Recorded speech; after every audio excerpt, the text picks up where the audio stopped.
Hello friends, welcome to commerce by Alok sir. आज मैं आपके लिए एक वीडियो लेके आया हूं जिसमें मैं आपको शेयर्स के 20 एमसीक्यू कराने जा रहा हूं। ये एमसीक्यूज एग्जामिनेशन के पॉइंट ऑफ व्यू से बहुत इंपॉर्टेंट है, ध्यान से देखिएगा। शुरू करते हैं हम आज का वीडियो। पहला MCQ, what is the primary source of a company for procuring long term finance. हमें ध्यान से समझना है, कंपनी फंड्स को रेज करने के लिए मेनली दो तरह की चीजें इशू करती है। पहली शेयर्स इशू करते हैं और दूसरा डिवेंचर्स इशू करते हैं।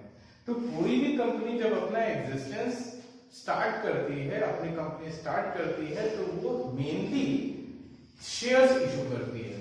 तो यहां से हमें पता लगता है कि हमारा प्राइमरी सोर्स ऑफ फाइनेंस क्या हो जाएगा, शेयर्स। दूसरे एमसीक्यू पे आते हैं। Capital of a company splits into smaller units termed as. अब जिसने भी कंपनी की डेफिनेशन पढ़ रखी है और कंपनी की डेफिनेशन में शेयर्स की डेफिनेशन पढ़ रखी है, उसको ये पता होगा कि companies total capital is divided into several small part. Each part is known as a share. So that means company की टोटल कैपिटल का जो स्मॉलर यूनिट होता है, उस यूनिट को हम क्या नाम देते हैं, शेयर्स नाम देते हैं। थर्ड क्वेश्चन पे आते हैं। The share of a profit of share holder will receive is called. तो यहां ये पूछा है कि प्रॉफिट का शेयर जो शेयर होल्डर को मिलता है उसे हम क्या नाम देते हैं। डिवेंचर के अगेंस्ट में इंटरेस्ट मिलता है और शेयर होल्डर्स के अगेंस्ट में क्या मिलता है, डिविडेंड।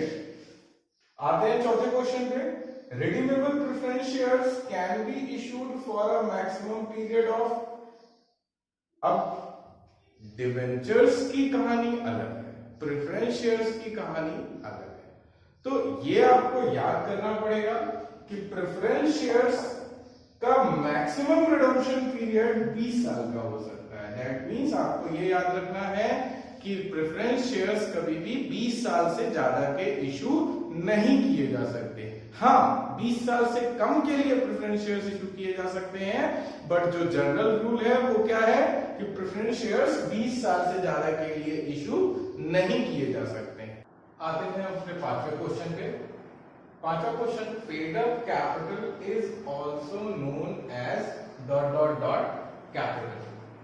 पेड अप कैपिटल के बारे में पूछा है कि इसका कोई दूसरा नाम क्या हो सकता है। तो नॉमिनल कैपिटल नहीं, नॉमिनल कैपिटल तो ऑथोराइज्ड कैपिटल को बोलते हैं।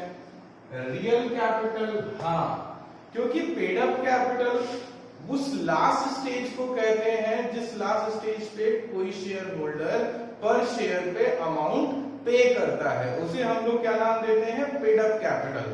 तो पेड अप कैपिटल को हम कंपनी के पॉइंट ऑफ व्यू से क्या कह सकते हैं, real capital of the company. आते हैं नेक्स्ट क्वेश्चन पे।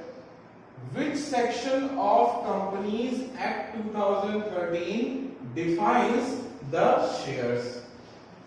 बड़ा टिपिकल क्वेश्चन है क्योंकि इसके लिए आपको डेटा याद रखना पड़ेगा। तो मैं आपको दो बातें बताता हूं, ध्यान से समझिए। एक तो हमारा है सेक्शन 2 सबसेक्शन 20, दूसरा हमारा है सेक्शन 2 सबसेक्शन 84। तो याद रखना है, सेक्शन 220 में डिफाइन किया गया है कंपनी को और सेक्शन 284 में डिफाइन किया गया है शेयर्स को। आपको ध्यान रखना है ये बात। सेक्शन 220 पूछे तो क्या लिखेंगे, कंपनी पे टिक करेंगे। सेक्शन 284 पूछे तो कौन सा सेक्शन होगा, वो शेयर्स की डेफिनेशन का। तो ध्यान से देखिए कौन सा है, option C, section 284 defines the shares. Next question, nominal capital means. अभी जब मैंने पांचवा क्वेश्चन बताया तो नॉमिनल कैपिटल का एक और नाम बताया था। क्या नाम बताया था, ऑथोराइज्ड कैपिटल। ढूंढ लीजिए ऑथोराइज्ड कैपिटल ऑप्शन में, ऑप्शन बी। तो nominal capital, authorised capital registered capital, ये तीनों एक ही टाइप की कैपिटल है, उन्हीं के तीन अलग अलग नाम। कौन कौन से तीन? नॉमिनल कैपिटल, ऑथोराइज्ड कैपिटल और रजिस्टर्ड कैपिटल। ऑथोराइज्ड कैपिटल वो कैपिटल होती है जिस कैपिटल से कोई कंपनी फर्स्ट टाइम रजिस्ट्रार के पास अपना रजिस्ट्रेशन कराती है। मतलब कोई कंपनी जितने अमाउंट से खुद का रजिस्ट्रेशन कराती है वही उसकी ऑथोराइज्ड कैपिटल मानी जाती है। Next question, the part of capital which can be called up on winding up of a company is called. इस क्वेश्चन का आंसर बताने से पहले मैं आपको कुछ बताना चाहूंगा। हमें समझना है कि कंपनी का कैपिटल स्ट्रक्चर क्या होता है। Types of share capital. तो सबसे पहली कैपिटल होती है ऑथोराइज्ड कैपिटल, दूसरी इशूड कैपिटल, तीसरी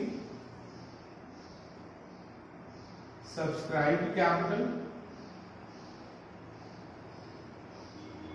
चौथी कॉल्ड अप कैपिटल, पांचवी पेड अप कैपिटल,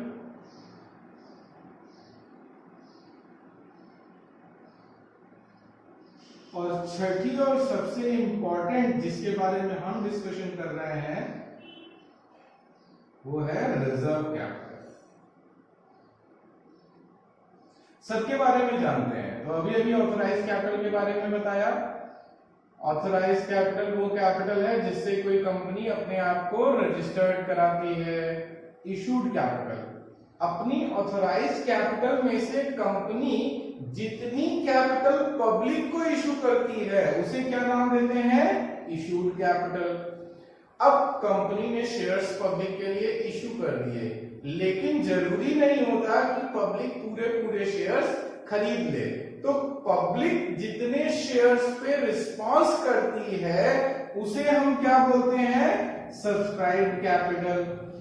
अब हर शेयर पे कंपनी ने जितना पैसा मांगा उसका कैपिटल अमाउंट होता है कॉल्ड अप कैपिटल, और हर शेयर पे शेयर होल्डर्स ने जितना अमाउंट पे किया उस पेड अमाउंट को हम बोलते हैं paid up capital.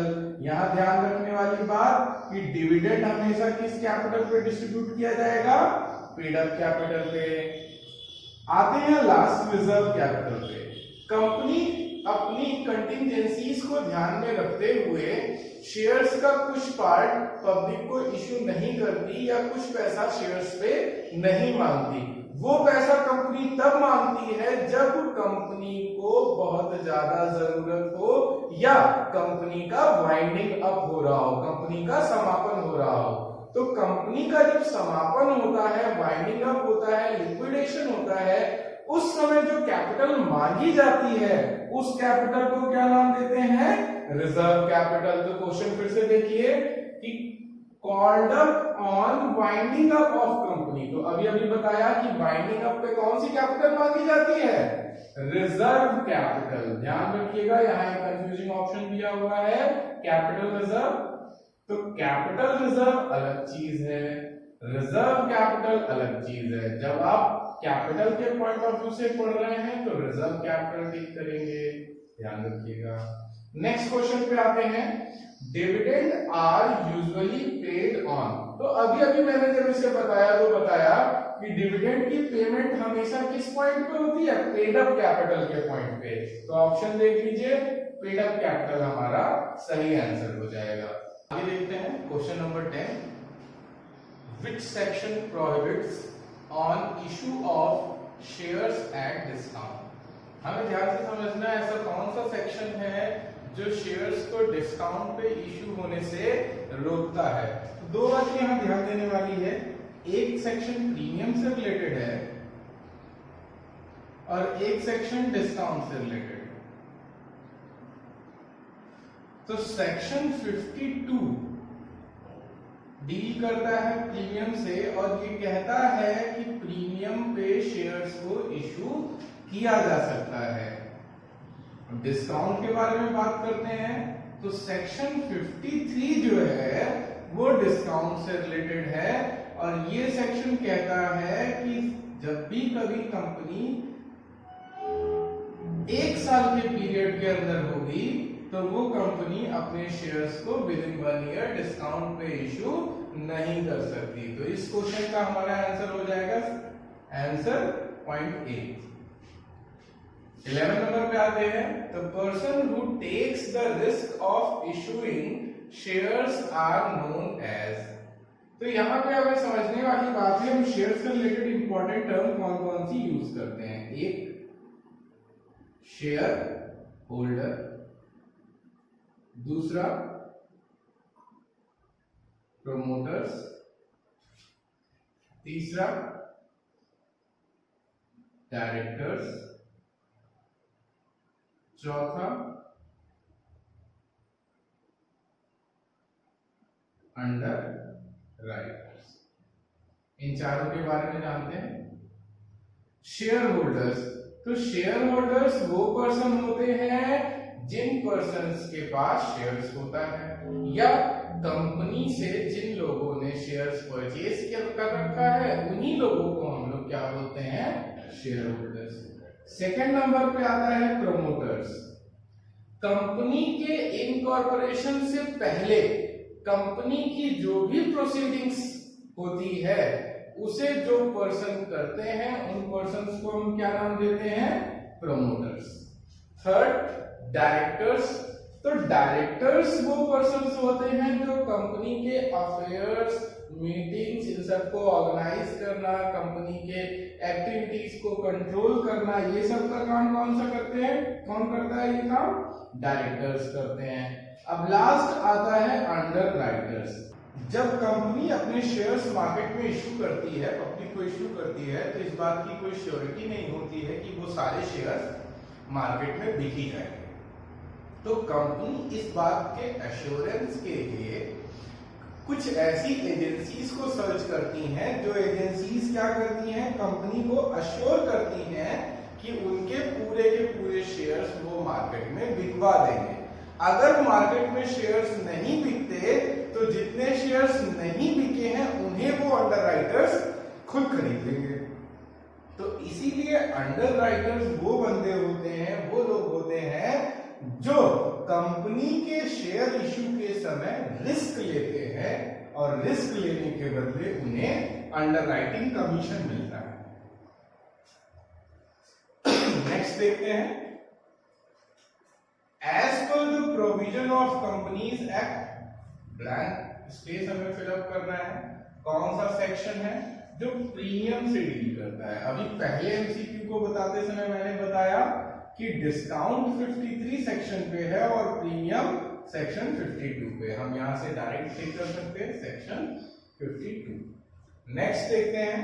Pro rata means, सभी को पता है प्रोराटा का मतलब होता है प्रोपोर्शनेट डिस्ट्रीब्यूशन या फिर proportionate issue of shares to the applicants. तो इसका मतलब प्रोराटा की मीनिंग क्या होगी, proportionately, option B. Next question देखते हैं। According to table F of companies act 2013, what percentage of interest is charged on call in arrears. अब यहां मैं दो बातें बताना चाहूंगा। पहला कॉल इन एरियर्स और दूसरा कॉल इन एडवांस। जिन लोगों ने पहले से ये टॉपिक पढ़ रखा है उन्हें याद होगा कि कॉल इन एरियर्स पे परसेंटेज 5% थी और कॉल इन एडवांस पे परसेंटेज 6% थी। लेकिन कंपनीज एक्ट 2013 में ये परसेंटेजेस रिवाइज हो गई हैं और जहां ये 5% था वो डबल होके हो गया है 10% और जहां ये 6% एडवांस पे था वो अब डबल होके हो गया है 12%। तो हमें ध्यान रखना है कॉल इन एरियर्स पे परसेंटेज कितनी अप्लाई होगी, 10% according to table F of companies act 2013। आइए आगे देखते हैं। Question number 15, a prospectus for shares can be issued only by. तो हमें ध्यान से समझना है कि प्रोस्पेक्टस सिर्फ और सिर्फ पब्लिक कंपनी, गवर्नमेंट कंपनी या हिंदी में सार्वजनिक कंपनी ही निर्गमित करती हैं, इशू करती हैं। तो यहाँ पे आंसर हमारा हो जाएगा public limited company. Next question, the company can issue shares at. आप सब लोग 10+2 पे पढ़े हुए हैं कि कंपनी के shares at par, at premium, at discount तीनों ही स्टेजेस पे इशू किए जा सकते हैं।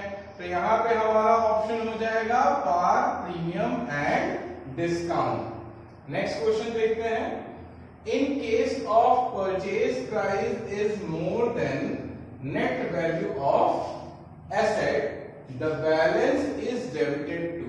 अब इसके लिए हमें एक कॉन्सेप्ट समझना है, वो ये ध्यान से समझिए,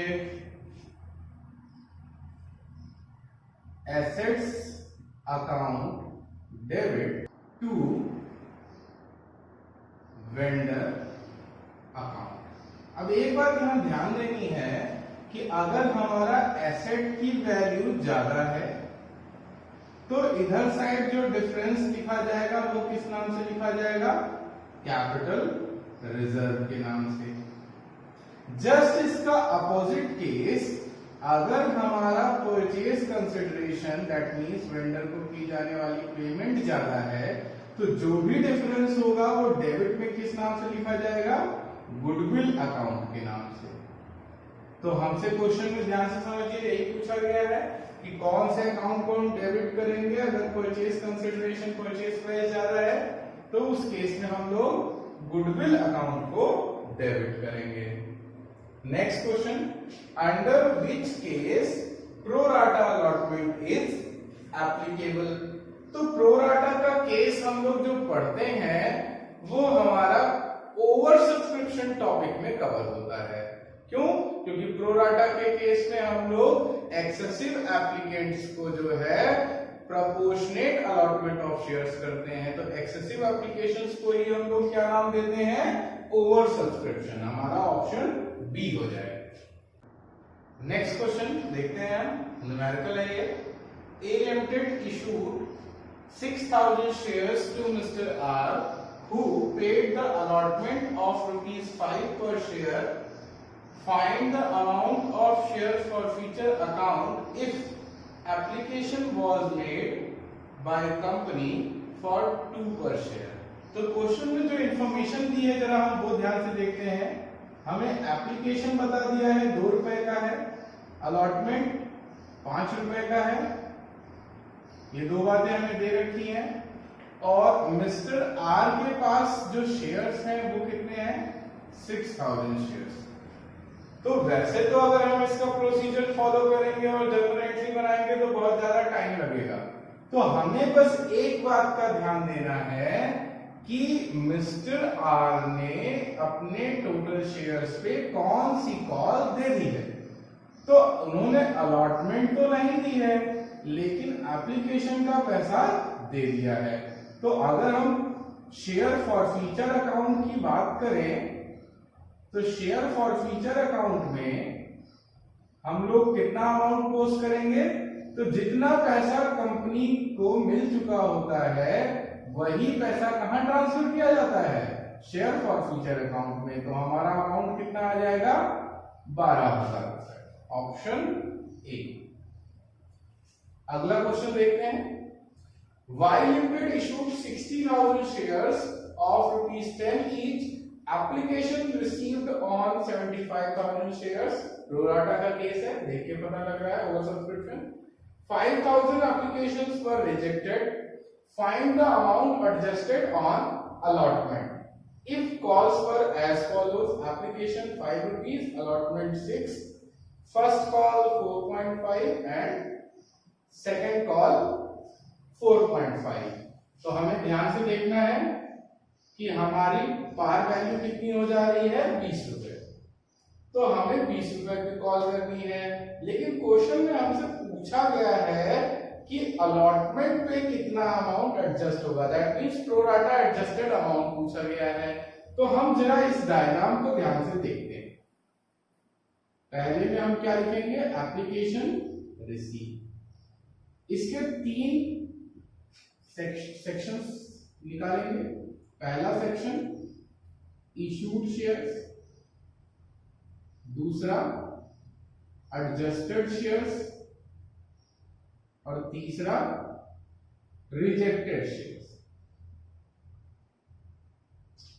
अब क्वेश्चन में एप्लीकेशन रिसीव अगर ध्यान से देखें तो 75,000 शेयर्स पे एप्लीकेशन रिसीव।